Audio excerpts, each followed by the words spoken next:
विदों और विशेषज्ञों के अनुसार जिस संविधान को अपने देश में लागू किया,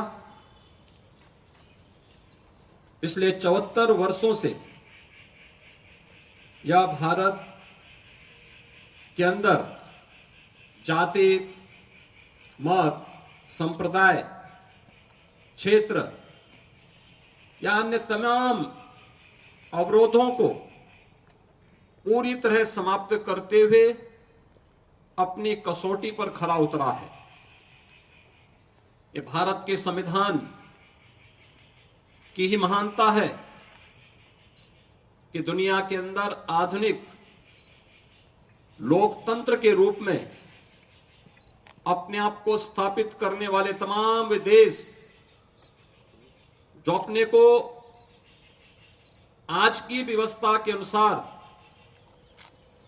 सबसे प्रगतिशील मानते हैं,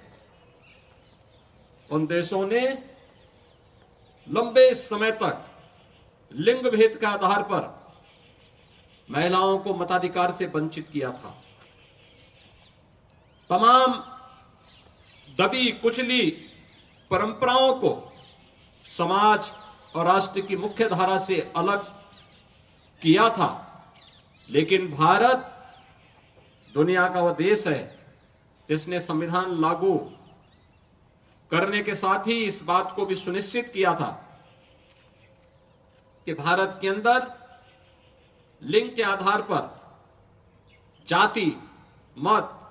मजहब, क्षेत्र के आधार पर किसी भी प्रकार का कोई भेदभाव नहीं होगा और भारत के हर वयस्क मतदाता को अपना मताधिकार करने, भारत के अंदर एक सरकार बनाने के लिए पूरा अधिकार दिया। ये भारत के संविधान के कारण भारत का हर नागरिक आज देश की सरकार को बनाने में उसका हिस्सेदार बना हुआ है। हमारा संविधान अनेक उपलब्धियों से भरा हुआ है और इसीलिए उन उपलब्धियों को ध्यान में रखते हुए अगर इस संविधान हमें अधिकार देता है तो हमारे कर्तव्यों के प्रति भी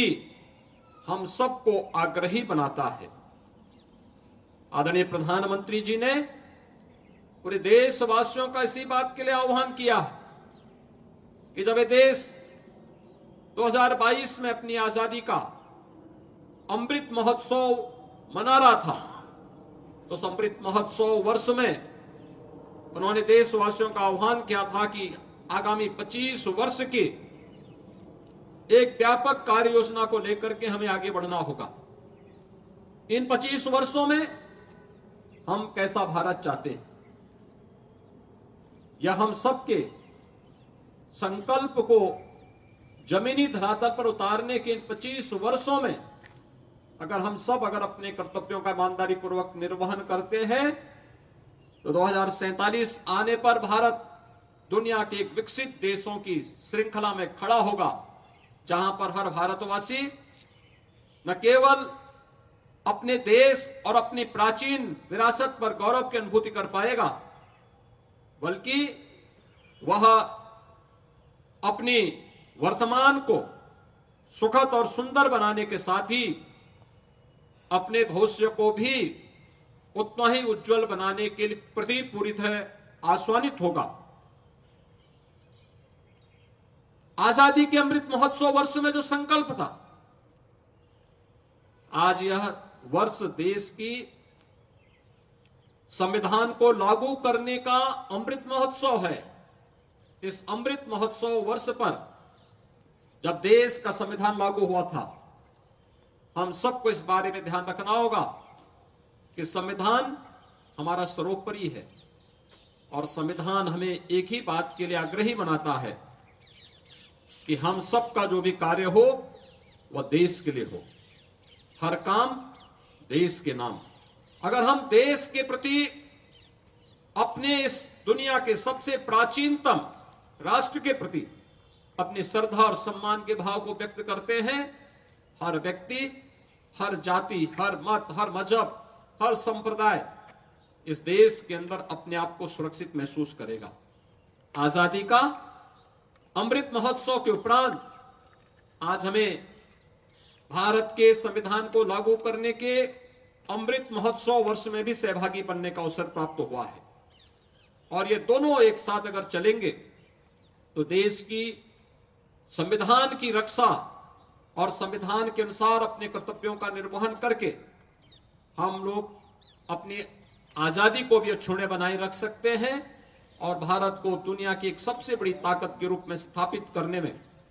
अपना योगदान दे पाएंगे। मैं एक बार फिर से भारत माता के उन महान सपूतों को, जिन्होंने देश के संविधान को बनाने में अपना योगदान किया, राष्ट्रपिता महात्मा गांधी के नेतृत्व में चला आजादी का आंदोलन और आजादी के बाद जब ये देश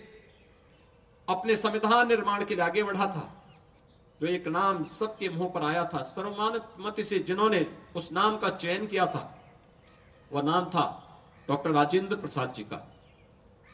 राजेंद्र प्रसाद जी ने देश के संविधान को